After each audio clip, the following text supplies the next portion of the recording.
Next, touch the Database subtab. Ensure the time and date are correct and that the current date is within the active period for the database.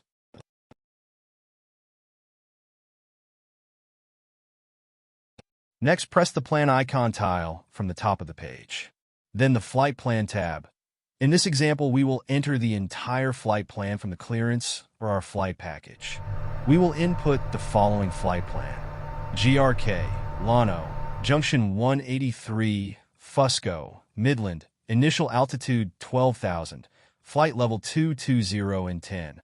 Departure on 120.07, squawk 2554.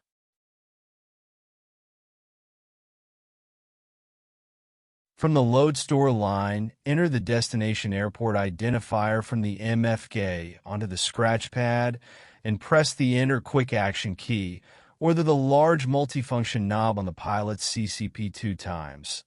This will populate the box as shown.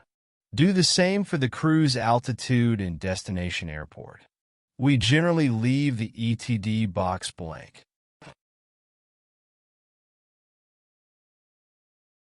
From the departure line, select the departure runway and any assigned departure procedure.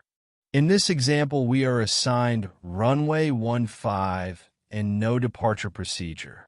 Enter this information the same way as the previous inputs. Press Execute to save your progress. From the middle of the page, enter the flight plan beginning with the first waypoint, Llano LLO. To input an airway, touch the VOR icon just to the left of the to box. From the pop-up dialog box, tap the airway label. Another dialog box will appear. Select the correct airway and direction of flight. In this example, we want the westbound airway, not the eastbound.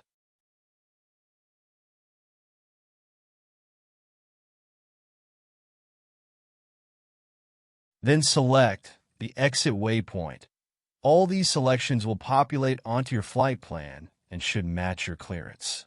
If you have an assigned arrival procedure, select it from the bottom of the flight plan page.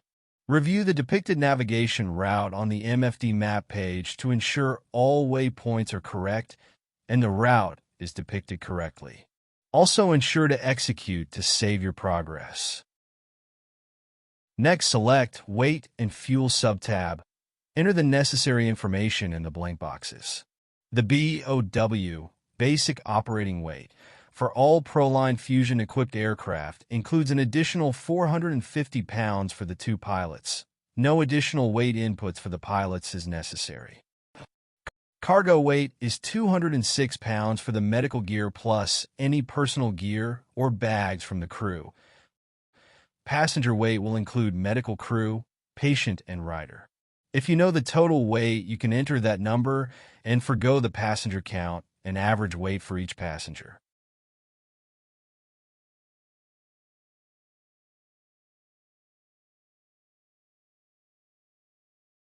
Enter total fuel on board in pounds, then press the Execute button. Once this information is entered, then start setting up the left side of the PFD.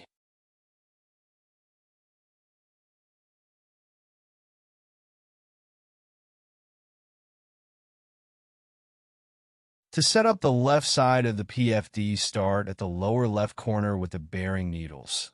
Generally, there is no action needed. To set these up, tap on this area of the screen. A pop-up dialog box will appear from where you can make the necessary selection. You can also get to this pop-up menu from the cog wheel at the bottom right of the PFD.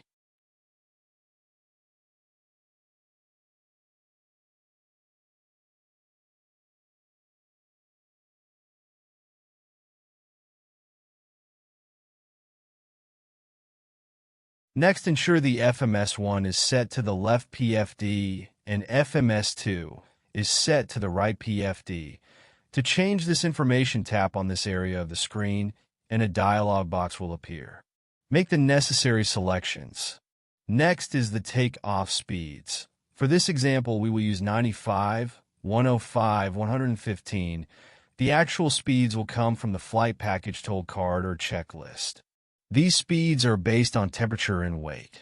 To enter this information, tap on the cogwheel icon and select V speeds and mints, or tap on the speeds hotspot and enter the information with the respective CCP.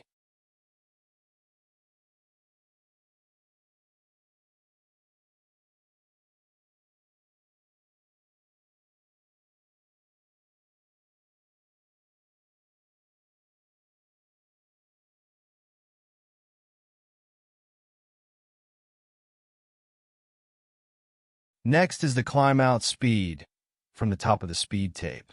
Use 175 to 180 knots. This will protect the cabin from out climbing the plane. Use the speed knob on the flight guidance panel.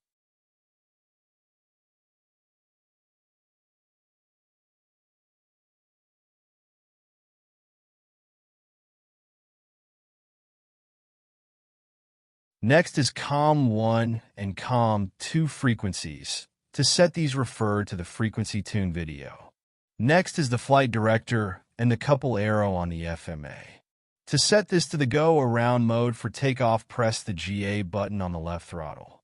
Remember, the FGA has no selection indicators lights. Verify all mode selections on the FMA. Initial altitude is set with the altitude knob on the flight guidance panel. The baro is set with the quick tune button on the MFK or the baro knob on the center console.